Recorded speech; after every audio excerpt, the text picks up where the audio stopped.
Ankler Prestige Junkie sponsors include 20th Century Studios' Springsteen Deliver Me From Nowhere. Critics hail it as a story of grit, vision, and soul, and an intelligent journey into the soul of an artist. Don't miss Jeremy Allen White's performance, being described as nothing less than stunning.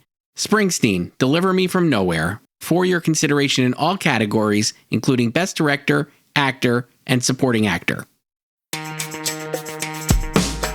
Hi, everyone. This is the Prestige Junkie Podcast, and as I am recording this, it is the morning after the 2026 Golden Globe Awards. I spent the entirety of the awards on Substack Live and YouTube streaming with my colleague, Christopher Rosen, and Chris and I are back to recap it all. Chris, have you recovered from your night at the Golden Globes on your television? I have, yes. But I don't know about you. It's so early for you, Katey, as we're doing this. I know. I'm in my LA hotel room. I went to some after parties. We'll talk about all that. We'll talk about the show, the winners, and then try to get a little big picture about where the Oscar race stands with polls now open.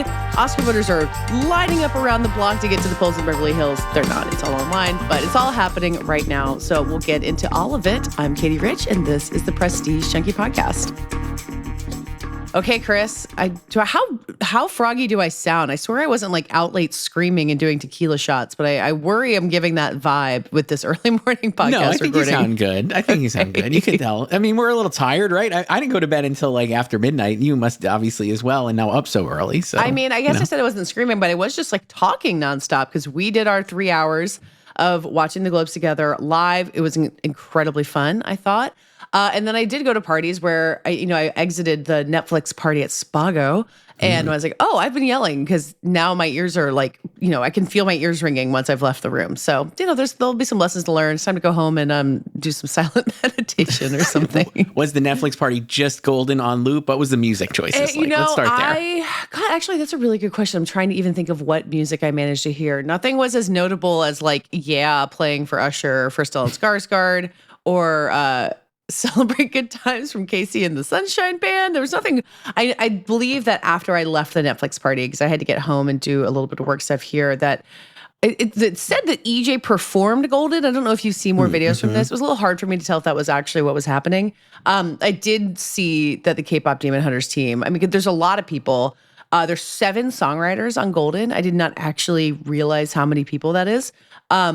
And so they were all there. They're kind of commandeering the dance floor that's in the middle of this party. And there's just a lot of statues. There's 7 Golden Globes floating around, plus I think the 2 for the filmmakers, maybe even more. So the sheer amount of hardware from the K-pop Demon Hunters team was very hard to miss at that Netflix party.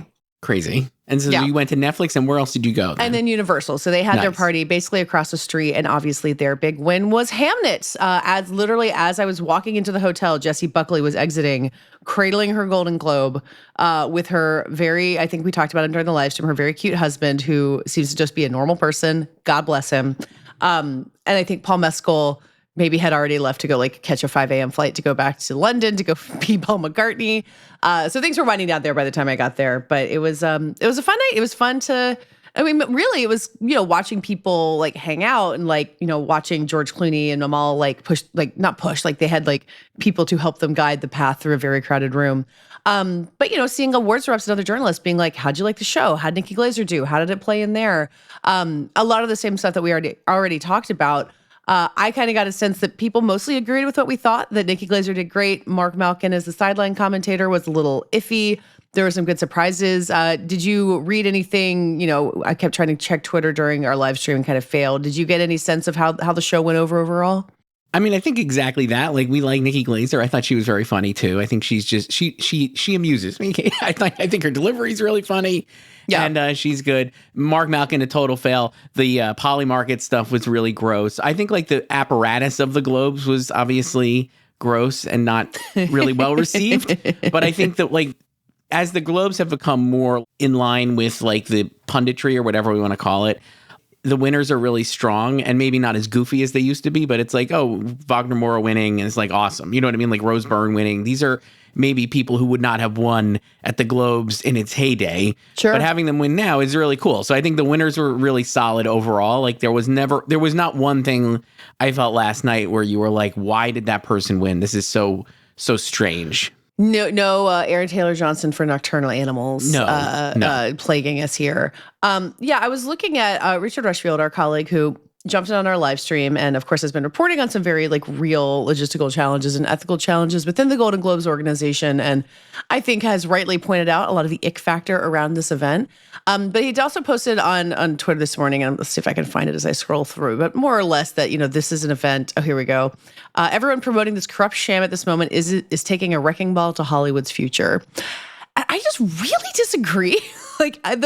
The vibe that came to me from last night, from watching it on television and a little bit from the after parties, is like everyone's showing up, everyone's dressing up, everyone is there clapping for the secret agent and Sorry Baby, in addition to Sinners and Wicked for money, as Nikki Glaser puts it.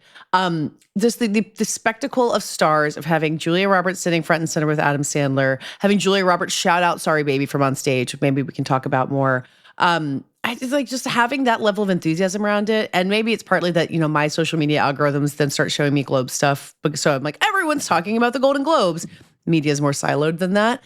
But I can't shake that. I feel like it is better for us to have people get excited about even a really silly award show like the Golden Globes than to have no excitement at all. Where do you land on that? I'm kind of in the middle. I think it's like It's like we talk about with like separating art from the artist and whether you could actually do that. But I do think that's like this conversation as well, because like I think if you know a lot about the Golden Globes and like that it's owned by Penske and like the pay for play stuff that's happening and the Polymarket thing and how everything there was like sponsored or whatever, and it just feels like kind of icky and gross, like to Richard's point, then you're probably not going to have a good time. But like to your point, most of the people watching this have no idea about any of this, nor about the movies. So like like having Julia Roberts go up on stage, and we could definitely talk about this because I was like, oh, I'm ready to predict Ava Victor in some kind of Oscar category. In like screenplay. But I was like, having Julia Roberts go up on stage at the end of the show before giving out the biggest award or one of the two biggest awards and saying like, Ava Victor, you're so great and their movie is incredible,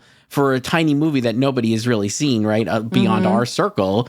I feel like that's really good and valuable. And there's value there in putting this stuff, like putting Wagner Moura and The Secret Agent on TV is valuable. And like, One Battle After Another doesn't mean, and Sinners, maybe they don't need like that kind of visibility, but it's still, it is important in that regard. And so while like it's certainly an imperfect platform, you could argue, like you could rage about like the apparatus, but maybe it's still good to have it on TV. That would be where I land, I guess.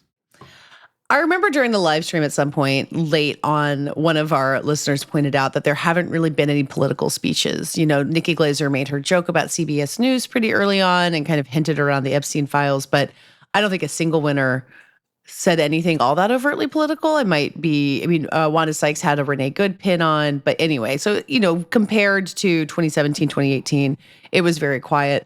And the point I made last night that I still think is true is that people have realized it's a double-edged sword, that Hollywood people standing on stage in beautiful dresses talking about really serious issues can have a really limited impact. But I do think they've realized that their cause can be saving Hollywood itself, that Julia Roberts can get up there and highlight a really tiny movie, and that Stellan Skarsgård can talk about the importance of seeing a movie in theaters, which is, of course, something Nikki Glaser did in her AMC parody. I think that might be where they realize that their power lies. And you're totally right about it being an imperfect platform, but I think they're using it well, or at least as best they can. I think so. And also in terms of like actors and like doing political things, I think that definitely has a limited appeal. And we've seen like that is like people really negatively respond to that. I don't feel like it has been great to have, when we think back to like the Globes, was it like when Trump won in 2016? I remember that was like right around the Globes, right? And Meryl Streep had, like, I think Meryl Streep was like the Cecil B. DeMille winner. Did she go up there and like absolutely? Or was that the year we've got Meryl and J-Lo like pointing and clapping? You know what I'm talking about? That was another, that might have been the same year. Was that Patricia Arquette when she won, I think? It's who could remember the memes? Really hard to remember.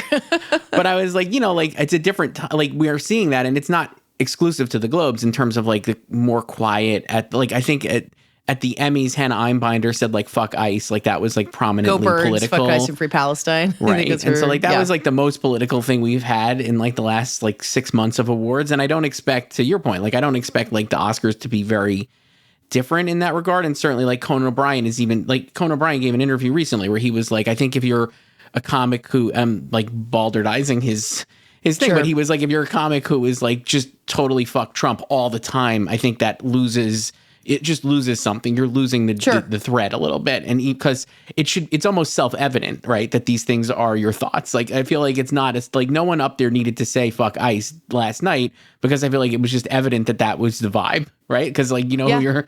So I do think there is a little of, and also there's a little of that. And then also I wonder too, is like, I don't know what a lot of these people are doing, but we've seen like people are very politically active, certainly not to just keep harping on Hannah Einbinder, but she is always on social media, like very active politically. And she didn't win, obviously. And maybe she would have given a speech that was similarly political. But I was thinking, I was like, is it better to be up there, like paying lip service to these issues, or actually like being doing activism off screen, which I feel like a lot of these people maybe are. And we don't know, or maybe they are and we do know. But like, you know what I mean? Like, it doesn't really help to go up there and just like stridently say stuff and not do anything. That's my view. So I'm like seeing these people maybe take a more authentic approach to activism versus just saying it from an award show stage. Yeah, and we should probably give more credit to Wagner Moura and Kleber Mendonça-Filho, who I think have talked more obliquely about the way the secret agent reflects Brazilian politics, and they have really not taken the bait of being like, hey, guess what? We got rid of our right-wing president, and he's in jail now. How's it feel? Which I think multiple people probably have tried to, and I would need to go back and look at their speeches, but I think both of them talked about that. I think I remember saying Wagner Moura said generational trauma. I know that was part of his speech. So again, it's all oblique. It's all about the storytelling. It's people staying in their lane, and I don't think it's like a Dixie Chicks shut up and sing thing. It's just a little bit more subtle. I don't know. I'd be interested in someone making a counter argument for this, because I don't know where I've settled on it. But I still don't think the Golden Globes of all the award shows are the good platform for this, regardless. And just to further this too, if you look at one battle after another won 4 awards, it's literally about like a revolution uprising against a fascist state. You know what I mean? Like, it's like the winners, to your point, like Secret Agent won 2 awards. It is like these movies that won big are actively, I think, speaking to the era. Even The Pit. I mean, like if you watch The Pit, I know people are like, maybe The Pit has been, there is a faction of fans, I think, of the show, or non-fans online, who think it's like not political enough, or not like progressive enough. Like, don't read this stuff, Katie. It's fine. No, I'm good. But I would say, like, in terms of like the idea of the show, it is very much shining a light on the issues that real people are facing in the country, and that like Republican policies are like forcing on you know what I mean? Like, I feel like the show is very political as well. So the winners in a lot of these categories, I think, did speak to a moment where maybe even better than a speech could. You know what I mean? Yeah. Like Tiana Taylor winning for playing a revolutionary figure in One Battle After Another is more important, I think, than like even somebody up there being like, oh, we don't like Trump. Yeah. Yeah, man, I didn't expect to go on this political detour, but I do think it's fascinating. Because we want to talk bigger picture. Obviously, we have a few more days of Oscar voting ahead of us. So just to wrap up the show itself, anything else noteworthy from the show, the broadcast? The Polymarket thing. We talked about it during our live stream about how tacky it felt. What I didn't realize is they could see it from inside the room. I ran into Kyle Buchanan, who had been inside the Globes at the Netflix after party, and he said it was just, when it cuts to commercial breaks, they're seeing the same thing that we were at home. And just the idea of sitting there and being like, oh, wow, F1, no one in this room thinks you stand a chance at winning cinematic and box office achievement. Better luck next time. Like that level of tackiness genuinely surprised me. It's really bad. It's funny, like the inside tea I would have as someone who used to work at a Penske property, including Hill Derby, was I know last year when they tried to do it in terms of like they had talked about like how can we get odds into the show, and so clearly like this year it's like, oh, we actually did strike a deal with Polymarket to do that, and like for whatever reason that makes it interesting. I find the whole idea of this is not neither here nor there really, but I'm like, don't you like sports betting? I could understand because it's like they're playing a game, right? So like there is some kind of, if not, you could say, I think there's some kind of skill, and then you're like, okay, who's going to win? Art is so subjective. I just think like you're just like, I don't understand like even the betting apparatus behind this. Well, you're also betting really. on like, will Nikki Glaser say Epstein, Like it's really just like chance out of it. And as we were saying, like during the live stream last night, I was looking at the Kalshi odds on Best Drama, and they were so high on Sinners winning, which you and I are both sitting there saying, I don't think that's actually going to happen. So I don't think these betting markets are that. It's not that they're not smart. I think a lot of things that they get correct, but we'll have our bias toward human pundits probably forever. But that that was the most desperation grasping part of the show to me. Like the ick factor was not as visible to me as it was for Richard, but Polymarket definitely was really bad. Yeah, 100%. Yeah. Ankler Prestige Junkie sponsors include 20th Century Studios' Springsteen Deliver Me From Nowhere. Critics hail it as a story of grit, vision, and soul, and an intelligent journey into the soul of an artist. Don't miss Jeremy Allen White's performance, being described as nothing less than stunning. Springsteen Deliver Me From Nowhere, for your consideration in all categories, including Best Director, Actor, and Supporting Actor.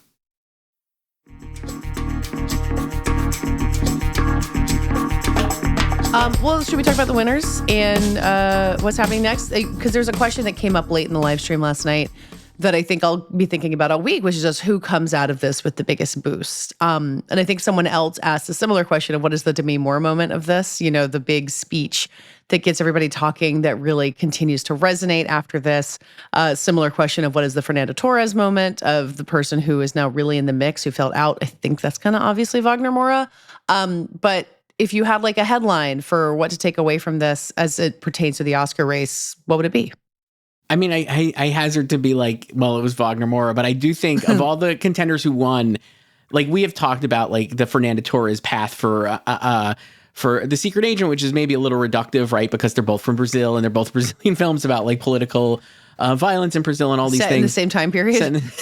But I do think like we have watched the same, we had expected that for The Secret Agent of Wagner Moura to be like this year's I'm Still Here. And it had been going on that path where it missed some key precursor inclusions while being strong with critics and this and that. And then him winning last night, it just felt like, oh yes, like this is exactly right. That this will like, so he will probably, you know, make it in as an Oscar nominee and having this speech and really widely embraced. It felt like the room was really behind him. He does worked with so many people. Like I know you've talked about it a lot, and like it just feels like they're ready to embrace him. And I think it was like the perfect timing for that movie to win and for that movie to win international feature as well. So him and the movie winning, I think were really big. That was my like big winner takeaway. And then everything else though, I felt like none of the people who won otherwise felt like they were on the fringe of being nominated, to me at least. Yeah. You know what I mean? Like Tiana Taylor winning is great, but it's like she was always going to get nominated. Yeah. And I think despite the SAG thing with sentimental value, I think we all saw that as an outlier. It just seemed really improbable that it would get no acting nominations. Yeah. You know, I guess I was starting thinking like maybe Inga misses or something, but Stellan Skarsgård, you know, so it can. And people were like, oh, this is going to be his legacy year. He's going to win. You know, the amount of supporting actor narratives that have been able to take hold in this race, I think is really interesting. You know, there's a point where we were saying Adam Sandler and Jay Kelly, that's the legacy win. And then Benicio del Toro is the heart of the movie. Sean Penn is the one the industry can't stop talking about. You know, Paul Mescal, we were wondering if he would go lead or supporting and thinking about how strong Hamnet felt and what his odds of winning would be in both. So it does feel like we've just kind of cycled back around to the next one and like, will there be another and another after that? I think there's still plenty of game to play. But it's a good reminder that us making predictions is just us telling stories to ourselves about which of these narratives feels like it will be the most compelling, but you never really know until it happens. You never know. In terms of what didn't happen that I think will have so like I think after two things, I guess. After the show, it felt like people were like, well, now we have a race between Hamnet and One Battle After Another. And I think obviously Hamnet is a very strong movie, but I don't think it like One Battle feels almost unbeatable to me at this point. Not to like really be like, not to take all the drama out of not to take all the drama out of it, but I'm just like, I don't understand a world where One Battle would not win. I think you could make an argument for Sinners or Hamnet, and certainly Hamnet has got the emotional factor, but the way the entire room in any room we've been in has continued to respond to One Battle and Paul Thomas Anderson, it just feels like that is a real Hamnet maybe is number 2, but it's like very far behind in terms of number 2 to me. Yeah, I mean, Hamnet, because I went to that crazy party for Hamnet on Saturday night, I've kind of just been thinking about its role in the retail politics part of the awards campaign. This event that I went to in this crazy mansion that was on Sonoma Madonna was hosted by Ben Kingsley. Sir Ben Kingsley, excuse me. I did not talk to him, so I didn't have the chance to mess up not calling him sir, thank God. But I saw him standing in the room. And I think he has the same agent as Paul Mescal. Like, it's one of those things that happens in there. But I think Seth Rogen hosted a screening of Hamnet this week. Like, they've been, obviously Steven Spielberg's up there accepting the award on behalf. Like, the way that they have been rallying in-person networks in LA and probably also in London and New York and other places. I just haven't seen it in person. I think that movie's strength is under the radar in some ways. And, when I've talked to the Focus Features reps, they're, saying like, look, we're still in this game. Like, we still got a lot of ground to make up. And I don't think I ever ruled out Hamnet, but I felt the same way. And I still think that it's not the Shakespeare in Love that's going to come rushing in and kill Saving Private Ryan in this case, as fun as that is to continue thinking about. But I think it's exceptionally strong. And I think what you do with that hunch is say it's going to win Best Drama at the Globes, which is exactly what happened.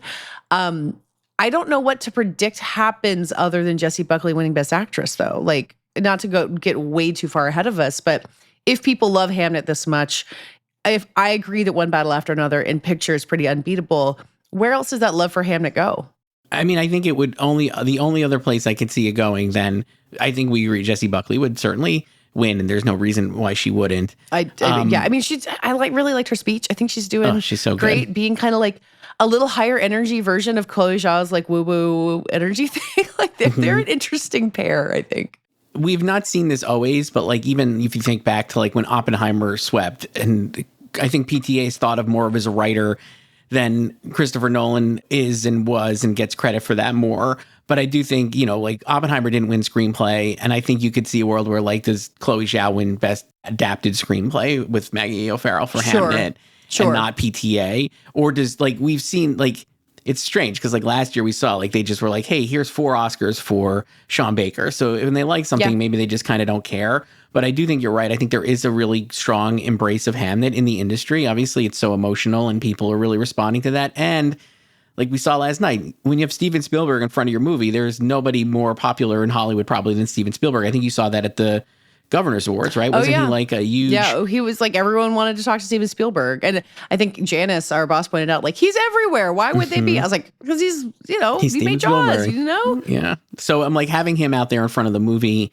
with Chloe Zhao, who is an Oscar winner, I do think there is a world where Hamnet could overperform it in terms of its wins and maybe win screenplay and Best Actress, and then One Battle wins picture. I'm not saying like this to be a neg on Hamnet at all, because like obviously it's going to get probably like 8 or 9 nominations, but like I just don't know how it would beat One Battle. Like, nothing to me was showing that it would. I guess the other thing last night was something that didn't win that I think needs a boost somewhere and hasn't gotten it is it was just an accident in Jafar Panahi.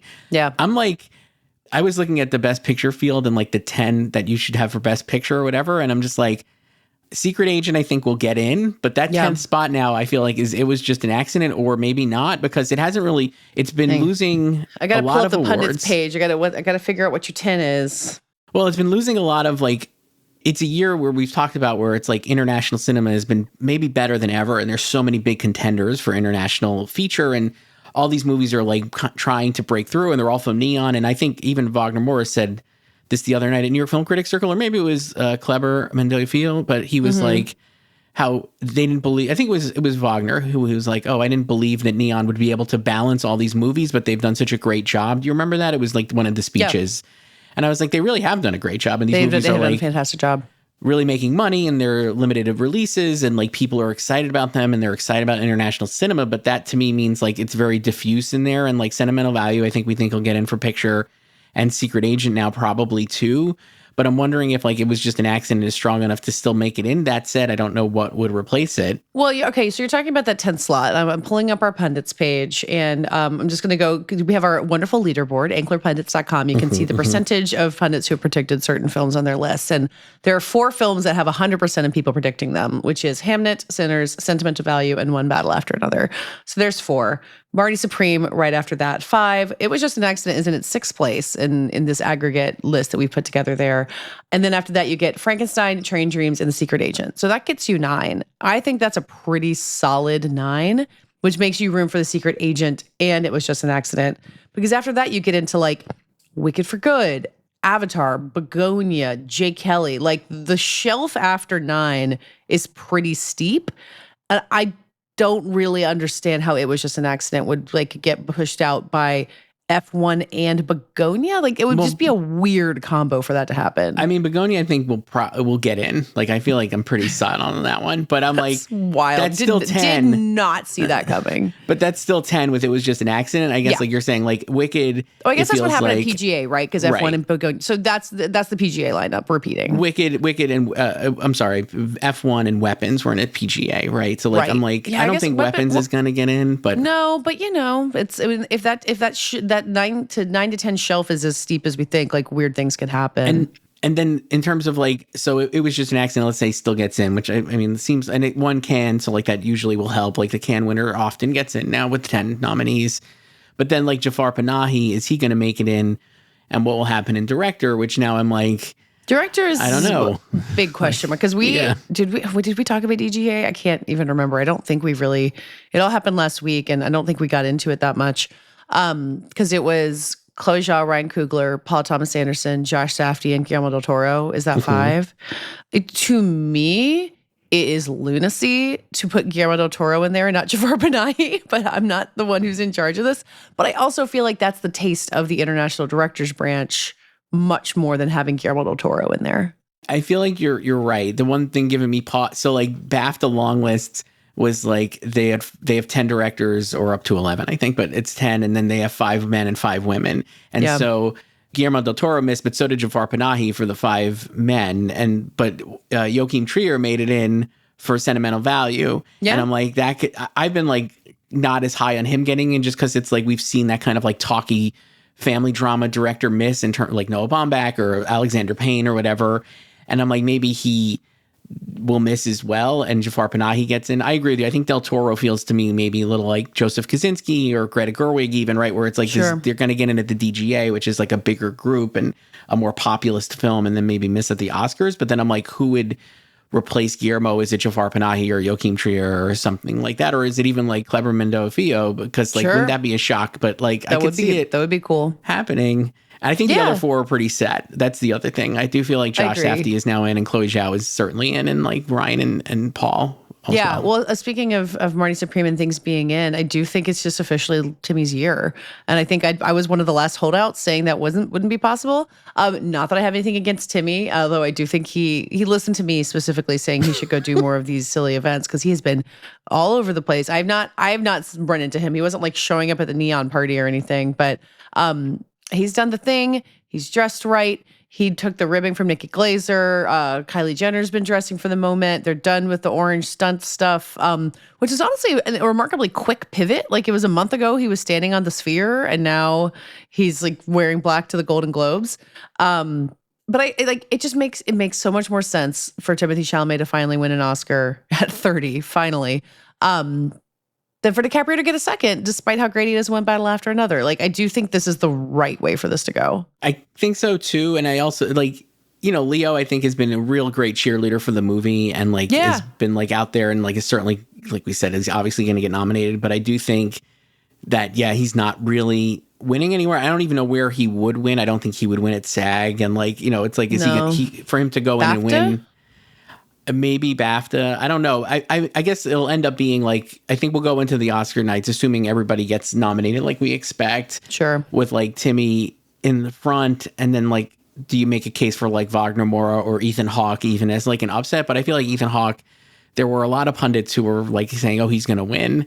And I think that was like a mix of anti-Timmy stuff versus like anti-One Battle. Who knows? But I was like, I don't believe, like I love Ethan Hawke to death. I like it as a flyer, Like I think the Fernando Torres thing is the power of Brazil, but also the power of Sony Pictures Classics and how good they are getting these movies in front of people. So too. Ethan Hawke has been everywhere. I think I said this on the live stream. He has looked incredible. His fashion, the way that he is like a man in his 50s has stepped up his game, has been fantastic to see. So he's doing absolutely everything right. And there's a huge amount of affection around him. I think that'll be great. And I think that'll obviously get him a nomination. I'm so excited because I love Ethan Hawke. Okay, so what your actor 5 is Chalamet, DiCaprio, Jordan, Wagner Moura, and Hawke? And Ethan Hawke, yeah. So okay, so you think Jesse Plemons is not getting in? On the outside, yeah. I think you could take the SAG. I think if it's me, I'm like going to look at the SAG nominees and be like, I think you would drop Jesse Plemons for Wagner Moura. And I think you could drop Miles Catton for Stellan Skarsgård. Sure. And then I think you would drop either Kate Hudson or Chase Infinity, depending on like what you're thinking for like Renata Reinsve and an actress, because I think the others are all like Emma Stone, I think will get in. And then supporting actress, I'm like, that is a good 5 that SAG had. And I think you would say like, oh, Wunmi Mosaku or Dessa Zion maybe are weaker, and they would go instead of Ariana Grande. But I'm like, what if Ariana Grande just misses? And it's like Inga Ilias Ibsadar, because I do think Inga is going to get in no matter, against one of those other 5. So like, the vibes around Wicked for Good are pretty rough. They're pretty rough, really rough. And I think I had stuck with saying like, look, it's entirely, Globes voting closed before Critics' Choice. So, Amy Madigan winning that surprise Critics' Choice did not really affect that. Like, Ariana Grande, I thought, was in a pretty strong position like over the holidays, even though the movie wasn't doing that well. But it just seems very clear. Everyone has said, no, thanks, we're done here, which I think is okay. I think having like part 2 of a movie coming a year later, there was that point where we thought it was going to just win costume and production design again. And I think it is much better for that not to be happening. Ariana Grande is great in that movie. It's kind of a shame for it to be entirely over. But yeah, I've been wondering the same thing, if she just misses entirely. I kind of like, because you think about like how this preference, like when you're voting, it's like a preferential ballot, right? In terms of voting. And so you're like, is she going to get a lot of number 1? Like I could see like Odessa Zion and Wunmi Mosaku, and obviously like Inga getting like higher on the list. Like people who are passionate about those movies are going to say, I loved like this performance, and I'll put it at like a number 1 on my ballot. And that'll have more weight than somebody being like, oh, and Ariana Grande in like my 5th spot because I liked her last year or whatever. Sure. And like she ends up dropping off. I do think that's possible, which is a shame. But I mean, like you said, Wicked has really been struggling. It missed at PGA, it missed at SAG Ensemble, and obviously Miss DGA was never going to get John Chu in there. But I'm like, man, it's a tough beat there. So we'll see. Yeah, but I think Wicked has gotten what it needs to get. Same with Avatar. I feel like we're not really going to talk about it as a relevant thing in here. I think the visual effects and the music and song could get in there. But it got its reward, right? Like it's and a franchise has been well rewarded. It's made a bunch of money. It's in good shape. I also think having it come so soon on top of the other one, it kind of feels like Richard interviewed Mark Platt, and Mark Platt was just like, talking about like Wicked became monoculture really for like a whole year. You know what I mean? Like, it's like, it's hard to do that nowadays. And like, it did win Oscars last year. And it's like, even if it doesn't win for part 2, I think it'll still get like its few nominations, and that's fine. And then like, it obviously was celebrated so heavily in this one. It could not be looked at anything other than a success. And like, this was always the risk of splitting the musical, because like the second act is just not as good as the first act. Like most people who know the musical at least are like, know that. So it's like, it's not surprising that the movie has not been as strongly received.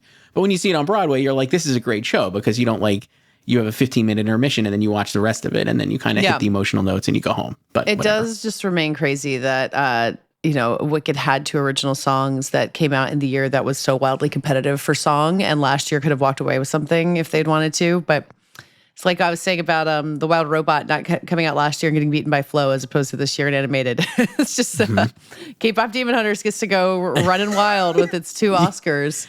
You can't pick the year you're running in. That's always I know. And when you're talking about Sean Baker winning his 4 Oscars, and with all due respect to Anora, which I think is a great movie, it benefited from a weaker year. There wasn't as much competition. There wasn't anything the size of One Battle or Hamnet or Sinners or like maybe even Sentimental Value. It's just the competition this year has been great. That's what I keep saying about Best Actor, about so many of these races, and it makes it fun and it makes it hard to predict, and you have to embrace the difficulty of predicting it. Although maybe I should start getting better at my predictions.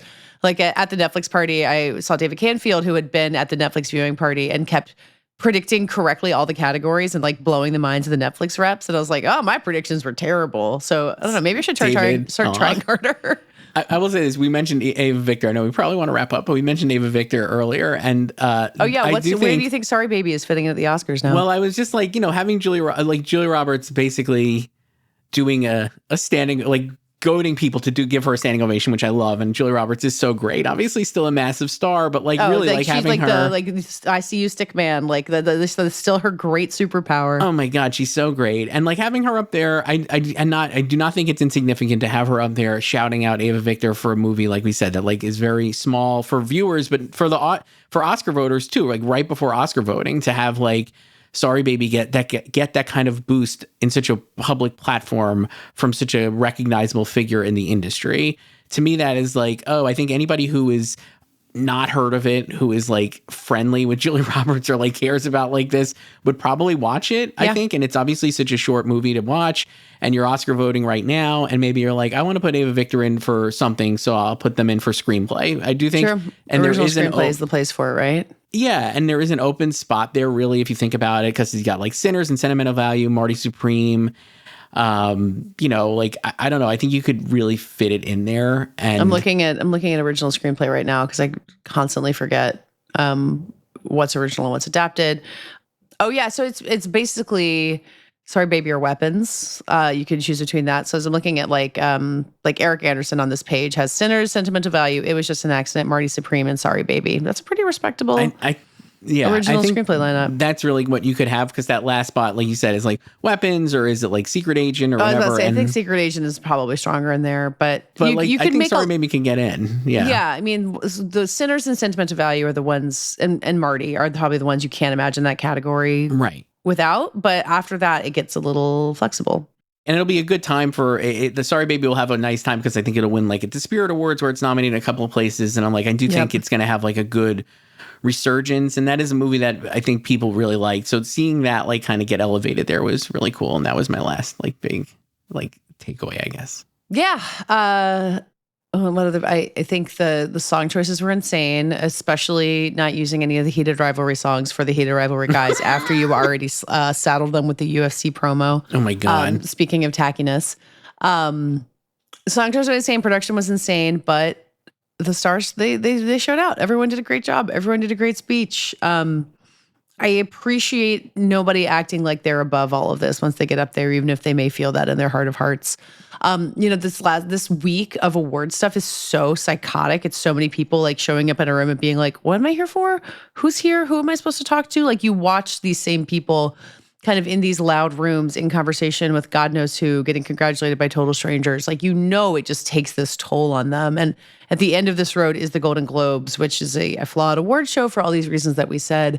But it's like it all clicks into place once you're in the format of an award show.